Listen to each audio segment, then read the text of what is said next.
There's no bhakti bhajan of any significance without surrendering to Guru, taking diksha.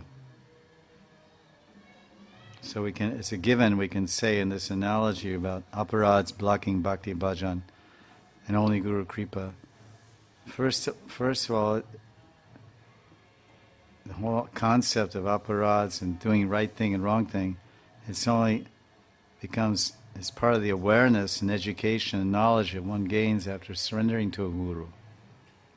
Because the Guru teaches the path of sadhana and the sadhya. What is the goal of life? And what is the sadhana? So part of the sadhana is to do the right thing and avoid the wrong thing. Yama niyama. Do's and don'ts. So the don'ts include aparad.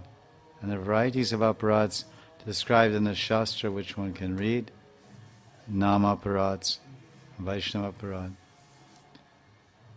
So in the Shastras it's describing that one offends an individual knowingly, then he should beg forgiveness at the feet of that Vaishnava, render service and make him pleased, even if it takes many days and repeated attempts. He has to keep trying and trying and trying. And if even after many, many tries and many sevas and attempts to pacify or get the forgiveness of that Vaishnava, still there's no success, then the Shastras tell us that the aparadi, the devotee who's made that offense, knowingly, he should take full shelter of the holy name, and by continuous chanting, this is what's told in Shastra. This is already understood, it's under Guru's shelter, because he's initiated.